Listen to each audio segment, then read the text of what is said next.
have all these Muslims that the Jesuits have brought into the major cities. They begin to start their terrorism, if you want to call it that, exploding buildings, whatever, under the Argus eye of the CIA and the FBI. Then the American people will be moved into right-wing fascism against the Jew, because after all, the reason why our cities are aflame is because of those no-good Jews in Israel, right? Mm-hmm. So they're very carefully fomenting anti-Jewish fury with this. And furthermore, on Fox News, if you watch Fox, they will tell you that the ones who run the White House are the Jews, Rahm Emanuel and David Axelrod. So they're blaming the Jews for the Obama White House when the real man of power is Joe Biden. And so they're putting all of this together, and when I believe indeed Israel will attack Iran, that this will begin this huge war in the Middle East, and we are going to see the destruction of Mecca and Medina, and this will unite the entire Muslim world against the West, because the Americans will be blamed for this. But the Jesuits have many strings to this, but the thing where Barry and I differ is he thinks Israel is going to be destroyed, and I'm absolutely convinced by the Bible and by the papacy that Israel is not going to be destroyed, because Israel is indeed the Pope's revived Latin kingdom of Jerusalem, and without that he cannot build the third Hebrew temple, which has always been his dream.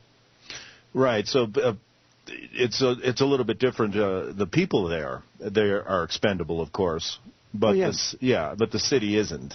That's correct. The city is everything to the papacy. If you go back and look at the admittance of Israel into the United Nations, it was all spearheaded by Francis Cardinal Spellman, and he got the South American dictators to vote on the basis that Jerusalem would be an international city.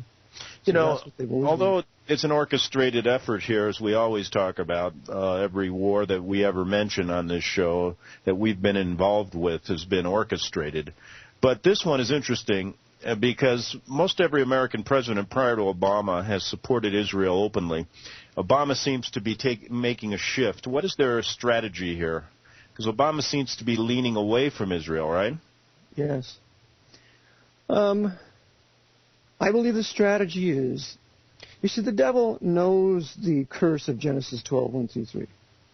I'll bless you. The curse goes to the racial, physical descendants of Abraham through Isaac and Jacob. So therefore, anybody that curses these physical people, the Lord will implement his curse upon them. So the devil, in seeking to destroy what was the greatest Western nation in the world, the Bible-believing, we sent more evangelists, more missionaries out than any nation in history. What the devil seeks to do is to destroy this once Protestant constitutional republic by totally getting rid of the Protestant constitution that we had designed by Pelatiah Webster, and then on the ruins implement a fascist dictatorship that will persecute the Jews here in the U.S. So therefore, the purpose of Obama is to have the national policy to be ultimately against Israel, which includes the racial people of that land. Now, we are against the government of Israel, just as we are against this government here. We call for the total removal of those Masonic Jewish labor Zionists serving the Pope. But we recognize those racial Hebrew Jewish Israelites people, their right to live in their land that was given to them. They were taken off their land, but the land was never taken from them. So, by this national policy that Joe Biden is implementing, that the Jesuits are implementing by Joe Biden through Barry Davis Obama, that's going to bring the curse of God onto this country. Now, in the past, the Jews have sought a safe haven in this country, and that even took a while after World War II. But what's your message to Jews in this country today? Because I speak with many of them, and they appear to be quite content and safe here. And I keep saying, you better start thinking twice about what's happening and what's going to happen to your families. I just wanted to get your message, because what would you recommend Jews in this country do, knowing that there's this underlying hatred, that people are misinformed, and you see it all over the media. You'll see it in the alternative media, and there's this Jew hatred in this country, everything blamed on them, when in fact you differentiate it, as I do, calling them papal court Jews, and we have to understand that. So what is your message to the good Jewish people of this country, many millions of them, right now, watching what's unfolding in Israel and what's going to happen here? When I was in Reno a few weeks ago, I went to mail all my packages out, and I went to this business run by an older Jewish man who could mail out FedEx, UPS, and whatever. And we got to talking. And it turns out that he was a Jew, and his father, he said, my father was a visionary. He spoke 6 languages. He lived in Czechoslovakia, and he saw what was coming.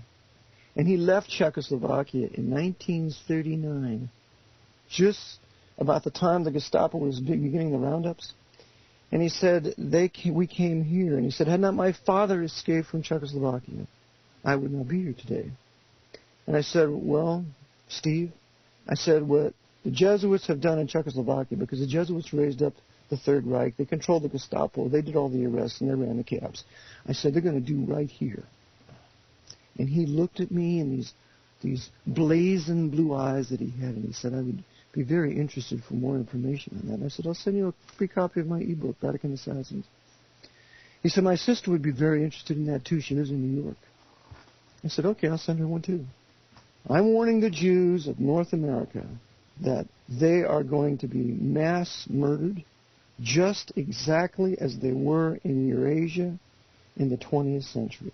This is all finalized by the Jesuits and their Knights of Malta, high-level Masons, and it's just a matter of time before they do it. They have the entire infrastructure in place. They have the executive orders ready to enact.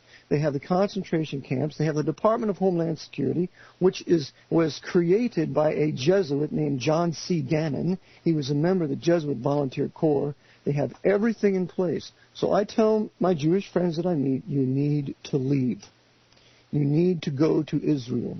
You will be safer in Israel than you are in North America. And that's the one they can't believe. So therefore, very few of them do it. Yeah, and that seems to be an interesting thing, because we see this war heating up there, and then you say, well, you're safer there. Absolutely. And give us your thinking, because I've heard, we hear conflicting reports on that. Okay, it appears like it's more dangerous in Israel, but it's not really, because, again, the Lord's going to get involved.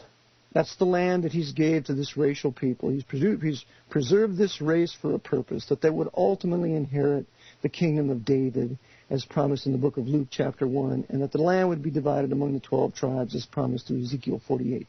Ezekiel 48's never been fulfilled. So therefore, the Jews are preserving their race, and that includes all 12 tribes, actually 13 tribes, if we're going to say the tribe of Joseph is Manasseh and Ephraim.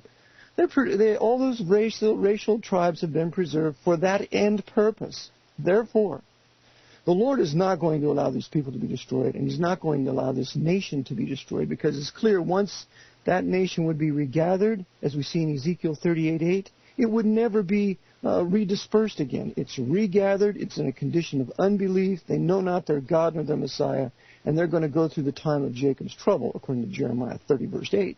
So they're not going to be destroyed. Barry is wrong about this, and anybody who says Israel is going to be destroyed is incorrect. What's going to be destroyed is 14th Amendment America. 14th Amendment America is set up for its ultimate destruction, a two-front war that we're now apparently going to be entering into, because North Korea has just sunk that South Korean destroyer. That's going to start blossoming here shortly. Well, I didn't hear that. Just tell us a little bit about that. I didn't hear about that. Yeah. Last Friday, a North Korean destroyer, a submarine, sunk a South Korean destroyer, and I believe 104 guys were killed.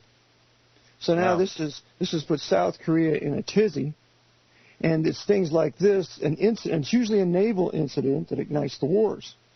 Pearl Harbor, Gulf of Tonkin, which never existed, etc. It's always naval instances inside these wars. So now they have a naval incident, and now we have SEATO, the Southeast Asia Treaty Organization, of which America is a part of. So we have to come to the aid of South Korea in case it goes to war. So therefore, we are going to have a two-front war, one in the Far East with China, and one in the Near East with these Arab nations and Muslim nations. And we cannot win a two-front war. We don't control the Panama Canal.